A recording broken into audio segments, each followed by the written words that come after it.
Hello friends, welcome back to our channel. Welcome আরও একটি new ব্লগে। আশা করছি তোমরা সবাই খুব ভালো আছো আর আমিও খুব খুব খুব ভালো আছি। তো আজকে আবার একটা ব্লগ শুরু করছি। তো আজকে একদম রেডি হয়ে ব্লগ করছি, পুরোপুরি রেডি হয়ে গেছি। তবে স্লিপলেসটা পরে যাবো না, সোয়েটার পরবো, কারণ আমাদের বাঁকুড়ে যে ঠান্ডা, আমাকে ঠান্ডায় মরে যাবো। বাট পরে নিলাম, একটা সালোয়ার পরেছি। তো পুরো ড্রেসটা তোমাদেরকে একটু পর দেখাচ্ছি, এখনো পুরোপুরি রেডি হয়নি। তো চলো আজকের ব্লগটা এখান থেকে, মানে আজকের দিনটা এখান থেকে স্টার্ট করছি। তো কেন রেডি হয়েছি সেটা বলে, আজকে যাচ্ছি আমার একটা বান্ধবীর অ্যানিভার্সারি পার্টি। বান্ধবী বলবো না, বোন বলবো। মানে আমার হাজব্যান্ডের বরের, কি বলছি, হাজব্যান্ডের আবার বরের, মানে আমার হাজব্যান্ডের বন্ধুর অ্যানিভার্সারি। তো অ্যানিভার্সারি মানে এক সপ্তাহ আগে হয়ে গেছে, আজকে পার্টিটা দিচ্ছে আর কি। তো ওর যে বউ, আমার থেকে ছোট, আমার ভাইয়ের এজের, অনুর বয়স। তো সে যাই হোক, একটা বোনেরই অ্যানিভার্সারি পার্টিতে যাচ্ছি। তো চলো রেডি হয়ে যাই। রেডি হয়ে গিয়ে তোমাদেরকে ফুল লুকটা আমি দেখাবো। আর হ্যাঁ, অবশ্যই পুরো রেডি হওয়াটা দেখতে হলে আমার শর্টসে গিয়ে তোমাদেরকে দেখতে হবে, তোমরা দেখতে পেয়ে যাবে। তো চলো, এখন রেডি হয়নি। সাজবার সময় একটা মেয়ের বাড়ি থেকে এই অবস্থা হয়, আমি মনে হয় জানি এটাই আর কি হয়। দেখো আমার চারদিকটার অবস্থাটা কিরকম, আমি এখানে বসে আছি আর এখানটাতে কি অবস্থা, সব কিছু পেরে দিয়েছি। তো দেখো, এটা আমার হচ্ছে পুরো ওভারঅল লুক। তো আমি জানি আমার মানে কাছে ভালোভাবে আসে না। তো রেডি হয়ে গেছি, আমার আয়নাতে ভালোভাবে আসে না, ফোকাস করে না আর কি। তো এখন আমি রেডি হয়ে গেছি। আর এখন একটু ভাবছি কি ব্যালকনি দাঁড়িয়ে যতক্ষণ না জয় আসছে আর কি, চুলটা শুকিয়ে খুব বেটার হবে। জয় আসুক, দিন বেরানো যাবে। তো অনেকক্ষণ যেতে বলেছে, 11:30 এরকম সময় যেতে বলেছে। এখন তো 12:20 বাজছে। আমি রেডি হয়ে যাই, আমি বলেছি বরাবর আমি অলওয়েজ রেডি হয়ে যাই যে কোনো যাওয়ার জন্য। আমার জন্য কোথাও দেরি হতে হয় না। আজকেও আমি রেডি। আর অবশ্যই কেমন আমাকে লাগছে কমেন্টে জানিও। তো আজকে কানেরটা চেঞ্জ করছি, এই শাড়িটার সাথে অন্য একটা রেড কালারের কানের পরি, আজকে এটা বললাম। তো চলো এখন যাওয়া যাক। তোমাদের সাথে সারাদিনটা কি না কি হচ্ছে না কি করছি সব শেয়ার করবো। তো তোমরা ভিডিওটা কিন্তু স্কিপ না করে দেখতে থাকো। এখন আমরা গিফটস কিনতে বেরিয়ে গেছি, তো অনু আর কৌস্তবদার জন্য। তো তোমাদের সাথে একটু শেয়ার করলাম যেখানে দোকানে কত কি শোপিস আছে। এটা রাইটার্সে এসেছি আমরা।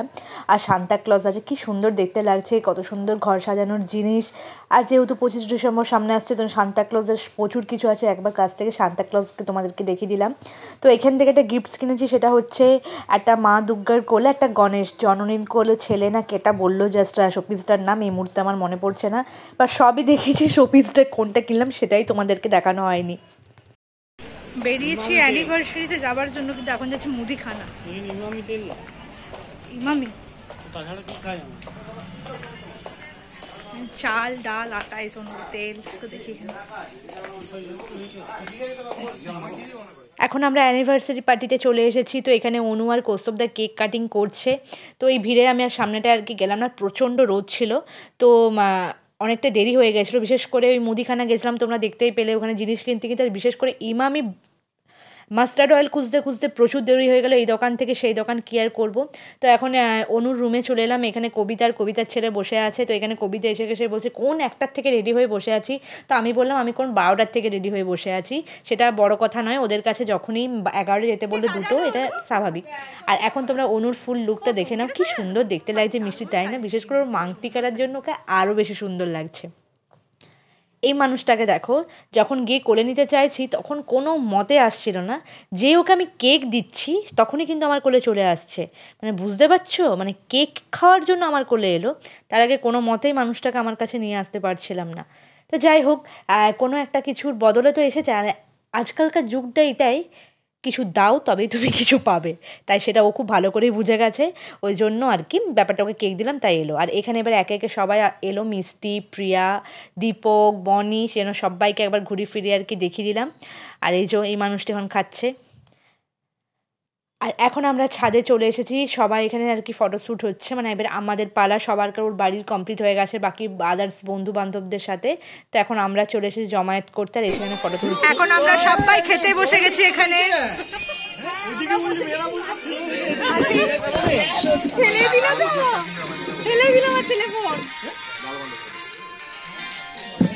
তো চলো এখন খাবার, এখন টেবিলটা ফাঁকা আছে, খাবার দিয়ে তারপরে খাবো আমরা। আর কৌস্তবদার অনু কোথায় বসবে জানি না, আমরা তো বসে গেছি সবাই পুরো জ্ঞানটা। খেতে বসে গেছে, এখন সমস্ত খাবার তোলা হয়নি। তো এখানে আলু ভাজার ভাত দেখতে পেলে, ডাল ছিল, পোস্ত ছিল, ফুলকপির রোস্ট ছিল, মাংস ছিল, চাটনি, পাঁপড়, মিষ্টি ছিল। তো খিদের চোটে শুধু এই আলু ভাজার ভাতটাই তুলতে পেরেছি, বাকি কিছু তুলতে পারিনি। এখানে আমি বলছিলাম যে এখন পান খেতে খেতে বাড়ি ফিরছি, বিকেল 5টা বেজে গেছে। আমরা খেতে বসেছিলাম 3:30টায়, বাট এত গাড়ির আওয়াজ হচ্ছে, দেখছি কোনো কথাটাই তোমরা শুনতে পাচ্ছ না। সে কারণে আর কি দ্বিতীয়বার নেক্সট করে আমি ভয়েস দিচ্ছি, নাহলে এখানে আমি কথা বলেছিলাম। গাড়ির এত আওয়াজ আসছে, মানে ঘড়ঘড় ঘড়ঘড় করে, তো তোমরা কি আর কথাটা শুনবে, সে কারণে আর কি। রান্না বান্না কিন্তু খুবই সুন্দর হয়েছিল, মাংসটা হেভি হয়েছিল, দারুণ হয়েছিল, প্রত্যেকটা রান্নাই খুব ভালো হয়েছিল।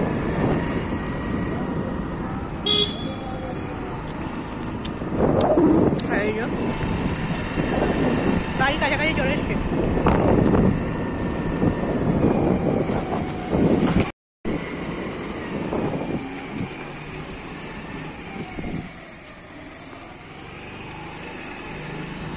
এই চলে এলাম বাড়ি, দরজার সামনে দাঁড়িয়ে পড়লো গাড়ি।